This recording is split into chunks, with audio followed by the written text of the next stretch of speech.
वहीं nuclear plant पर हमले से जुड़ी एक और बड़ी खबर, इस्फहान से रेडिएशन नहीं, ये कहा है आईएईए ने। रेडिएशन का डर था, लेकिन आईएईए की तरफ से कहा गया कि यहां पर रेडिएशन नहीं, रेडिएशन लीक नहीं हो रहा है। और हमले में जो हमला किया गया इजराइल की तरफ से इस्फहान प्लांट को, इससे भारी नुकसान जरूर हुआ है। नुकसान का आकलन किया जा रहा है, लेकिन फिलहाल रेडिएशन की बात को नकारा है आईएईए।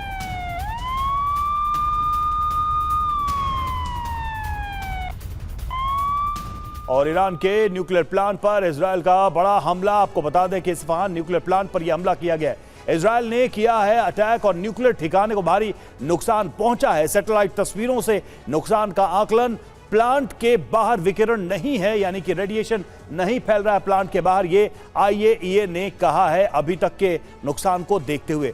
वहीं फोर्डो न्यूक्लियर प्लांट पर भी हमला किया गया। ईरान ने हमला होने के बाद कई सीमित नुकसान होने का दावा भी किया गया। न्यूक्लियर प्रोग्राम से जुड़ी सामग्री यहां से हटाई गई, रेडिएशन होने की संभावना नहीं है। और अगला है नतांज न्यूक्लियर प्लांट, जो कि ईरान का प्रमुख न्यूक्लियर प्लांट है। प्लांट का ऊपरी हिस्सा तबाह हुआ है इस हमले में, अंडरग्राउंड हिस्से पर असर नहीं पड़ा है, सभी इलेक्ट्रिकल इंफ्रास्ट्रक्चर बर्बाद हुए हैं। प्लांट के बाहर विकिरण नहीं है। आईएईए ने यह कंफर्म किया है कि अभी फिलहाल रेडिएशन प्लांट के बाहर नहीं फैला है। तो इस तरह से ये सारी बातें निकलकर सामने आ रही हैं।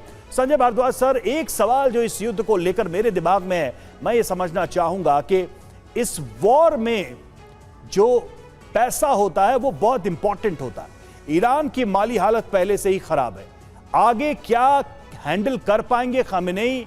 जो इस युद्ध का खर्च है, जिसका बर्डन ईरान के कंधों पर, ईरान के लोगों के कंधों पर आएगा, क्योंकि आर्थिक मदद के तौर पे भी कोई भी देश बहुत खोलकर सामने अब तक नहीं आया और ये जंग आसानी से खत्म होती भी नजर नहीं आ रही।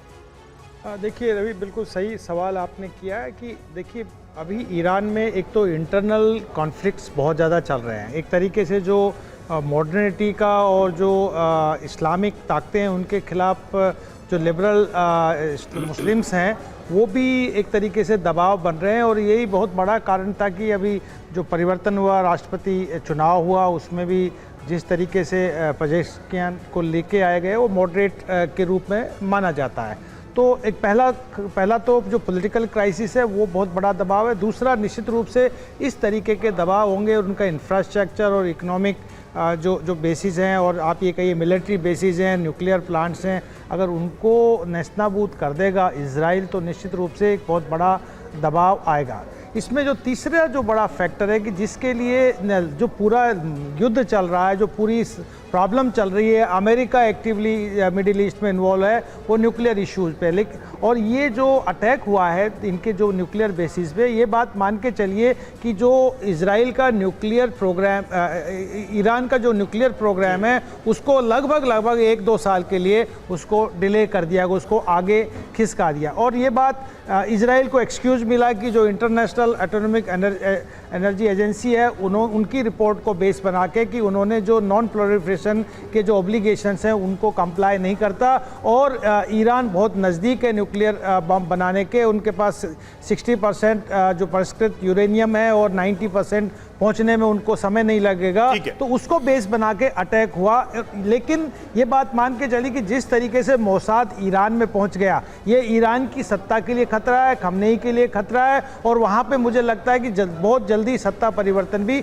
हो सकता है और जनता की तरफ से एक बहुत बड़ा आवाज आएगी, क्योंकि अभी कोई बहुत सपोर्ट नहीं हो। लेकिन एक पॉइंट मैं रवि कहना चाहूंगा कि जो बाहरी ताकतें हैं, खासकर मैं चीन की तरफ इंडिकेट करूंगा कि चीन ने जिस तरीके से रशिया का समर्थन किया, मुझे लगता है कि यहाँ पर भी चीन को एक प्रॉक्सी के रूप में मिलेगा। जैसे यहाँ पर खामेनेई भी शायद ये समझ गए हैं कि अगर इस बार इजराइल से सीधी जंग नहीं लड़ी गई तो स्थिति और खराब हो जाएगी। अपने आप को डोमेस्टिक ऑडियंस के सामने साबित करने की एक बड़ी चुनौती, और शायद ये युद्ध में जिस तरह से हमले हुए हैं वो भी उसका एक बड़ा उदाहरण बनकर सामने आ रहे हैं, बावजूद इसके कि ईरान के सामने पहले से ही कई सारी चुनौतियां रही हैं।